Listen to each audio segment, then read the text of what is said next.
즈음에 있습니다. 오늘의 성경 말씀은 다니엘서 7장 19절에서 27절까지 말씀입니다. 제 성경에는 구약 1270페이지 즈음에 있습니다.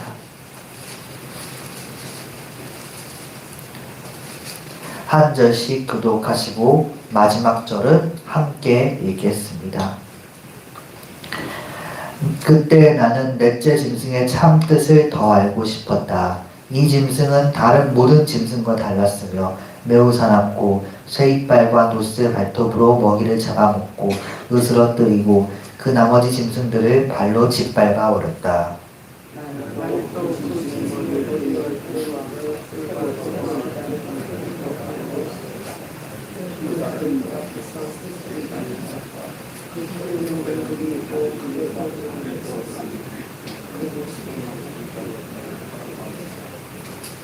내가 보고 있을 때 새로 돋은 그 뿔이 성도들에 맞서서 전쟁을 일으키고 그들을 이겼으나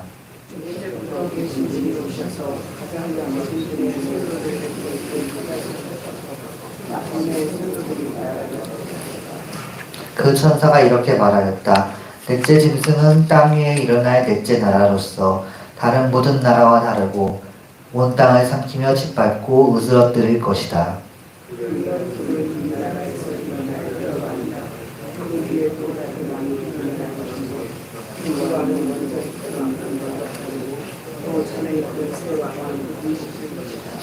그가 가장 높으신 분께 대항하여 말하며 가장 높으신 분의 성도들을 괴롭히며 정해진 때와 법을 바꾸려고 할 것이다. 성도들은 한 때와 두 때와 반 때까지 그의 권세 아래에 놓일 것이다.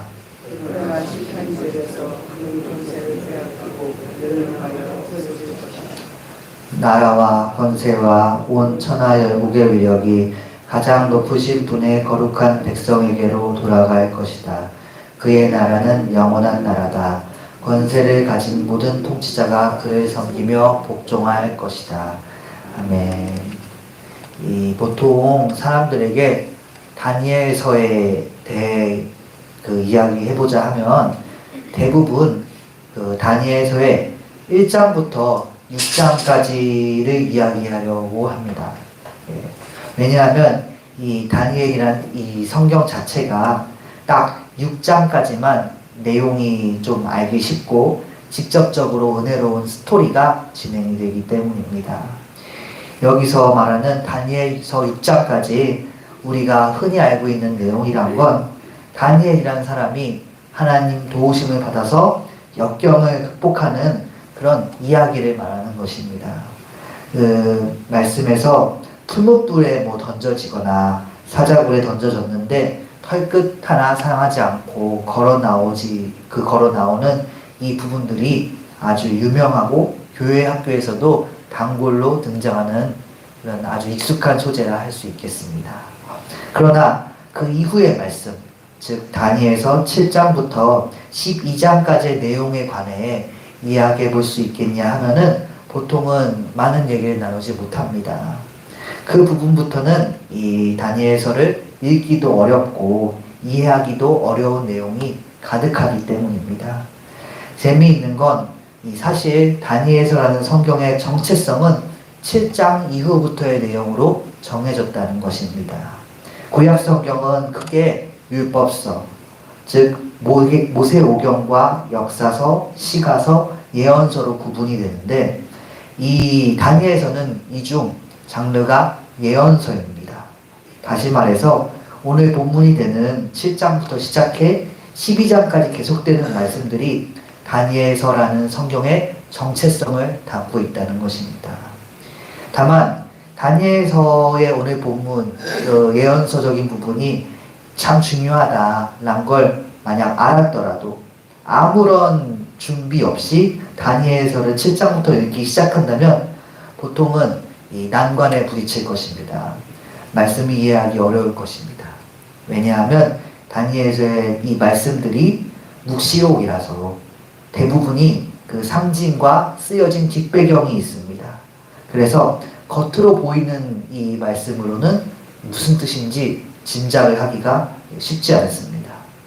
그렇기 때문에 오늘 말씀을 들으시는 성도님들 모두 이 말씀 해설을 통해서 다니엘서라는 한 권의 성경을 더 깊숙이 들어가게 되시고 말씀을 통해 하나님의 뜻을 알게 되기를 소망합니다. 오늘 말씀들은 다니엘이 자신의 인생에서 받은 예언들 중에서 가장 중요하게 여겨졌던 묵시를 기록한 것입니다. 본문 7장에 보면 이 바다의 4마리의 짐승들이 인자 앞에서 결국 멸망하는 내용이다. 간단하게 말하면 그렇게 요약할 수 있겠습니다. 다니엘서에는 이 7장 이후로 이 묵시가 총 4편이 있는데요. 내용은 다 다르지만 말씀을 관통하는 핵심은 하나입니다.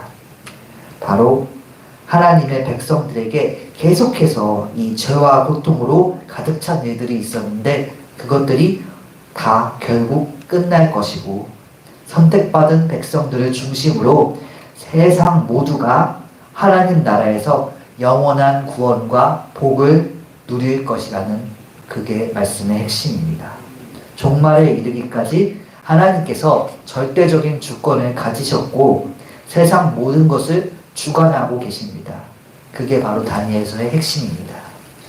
여기서 우리가 읽은 7장은 이 다니엘서에 아까 4가지 묵시가 있다고 말씀을 드렸었는데 그중 가장 넓은 주제를 아우르고 있습니다.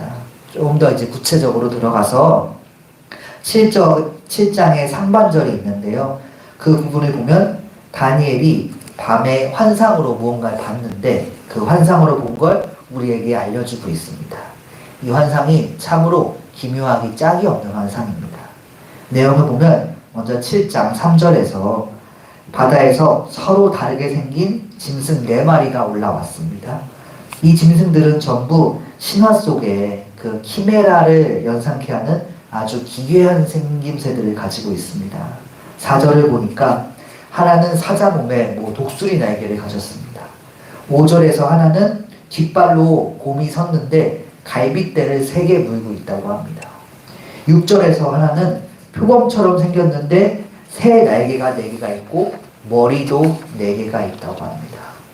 여기까지만 해도 이 세상 어디서도 볼 수 없을 아주 신기한 그 모습의 생명체들입니다. 근데 7, 8절에 나오는 짐승은 다른 짐승들보다 훨씬 더 독보적으로 생겼다 합니다. 사납고 힘도 세고 이빨이 쇠로 되었는데 뿔이 10개가 달려 있습니다. 게다가 끝이 아닙니다. 작은 뿔이 이 큰 뿔들 사이에서 새로 또 돋아납니다. 근데 새로 돋아나는 뿔들은 사람의 눈을 가졌고 입이 있어 떠들기까지 합니다. 이 상상만 해도 상상이 가시는지 모르겠습니다. 너무나도 기묘한 모습에 갑자기 거기서 옥좌들이 놓입니다. 꿈이니까 갑자기 무언가가 획획 일어나는 건 오히려 자연스럽게 보이기도 하는데요. 이 옥좌들이 놓이더니 주님께서 수많은 시종을 거느리고 앉아 심판을 시작하십니다.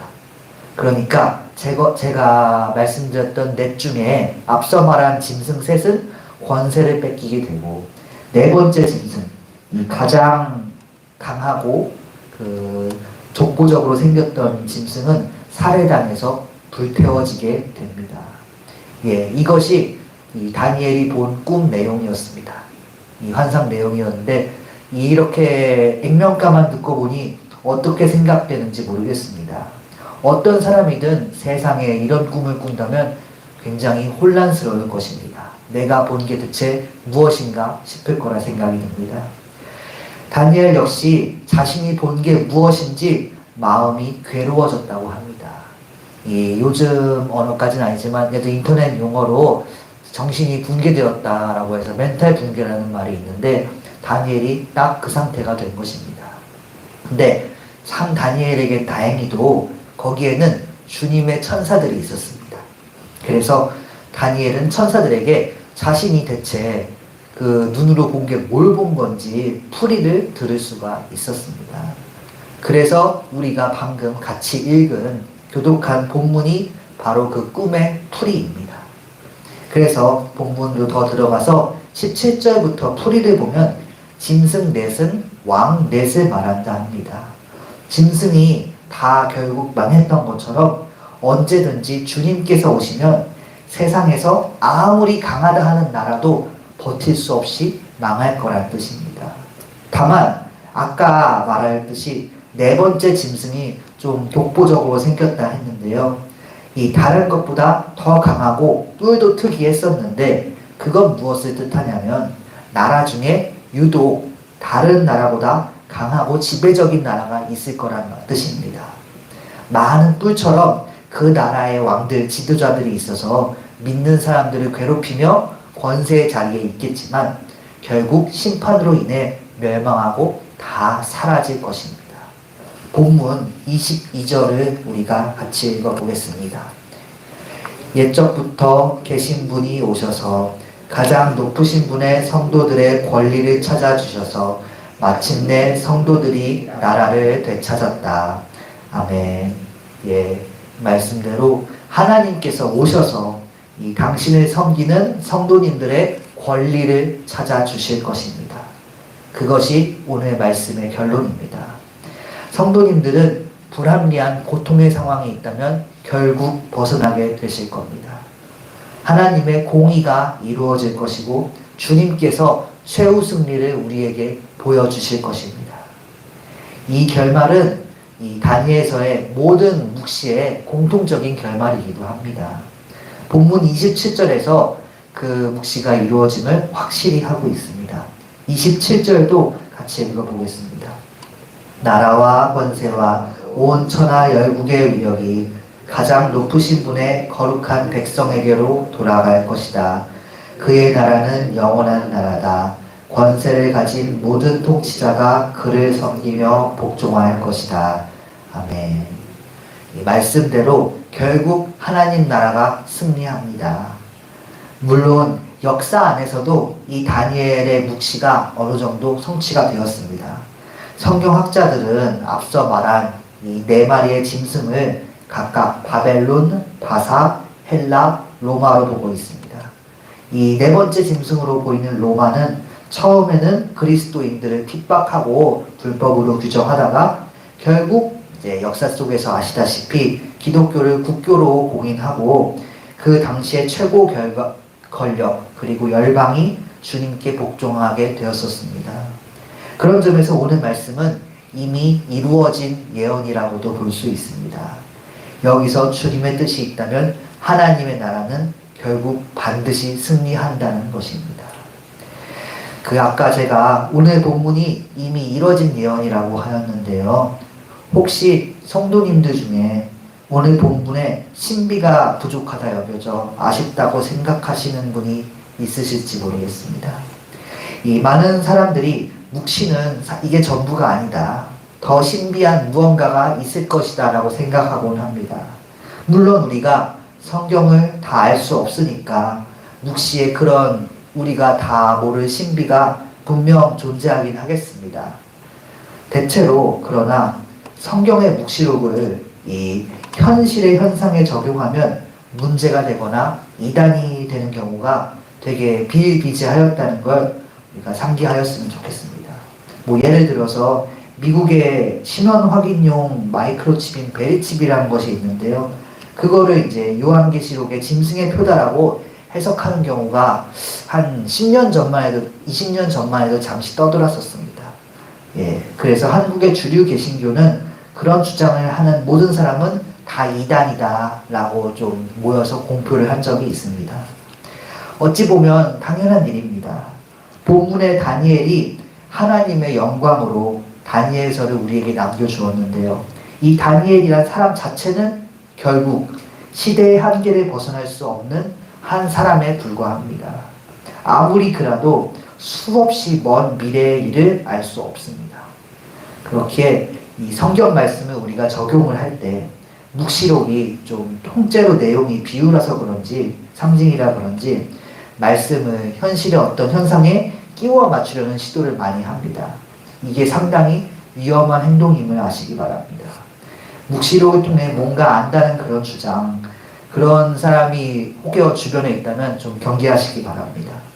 우리 모두 성경 말씀을 접할 때에는 그 쓰여진 상황, 배경, 시대상, 문맥, 정통적인 그런 신학 등을 통해 바르게 은혜 받고 그 말씀을 통해서 하나님의 뜻을 오직 하나님의 뜻만을 따르게 되길 소망합니다.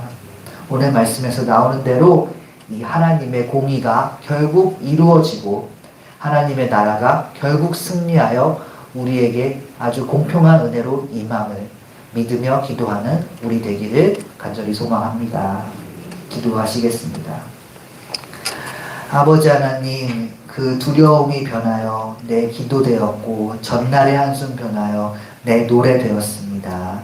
주님께서 오셔서 아버지를 섬기는 우리들의 권리를 찾아주심을 믿습니다. 아버지의 공의가 이 나라에 섰고 아버지 결국 끝까지 서갈 것임을 우리가 믿습니다. 말씀을 통해 우리가 주님을 따르고 주님의 은혜를 받기 바랍니다.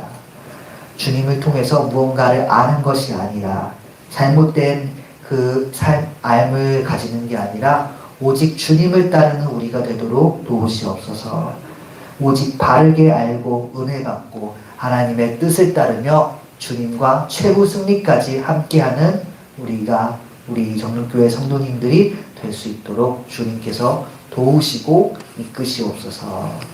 항상 우리와 함께 하심에 감사드립니다. 또 오늘 예배와 주님 앞에 정성으로 드리는 헌금을 기뻐 받아 주시옵소서. 살아계신 우리 주 예수 그리스도의 이름으로 기도드렸습니다. 아멘. 하늘에 계신 우리 아버지여, 이름이 거룩히 여김을 받으시오며 나라가 임하시오며 뜻이 하늘에서 이루어진 것 같이 땅에서도 이루어지이다. 오늘 우리에게 일용할 양식을 주시옵고 우리가 우리에게 죄 지은 자를 사하여 준 것 같이 우리 죄를 사하여 주시옵고 우리를 시험에 들게 하지 마시옵고 다만 악에서 구하시옵소서. 나라와 권세와 영광이 아버지께 영원히 있사옵나이다. 아멘.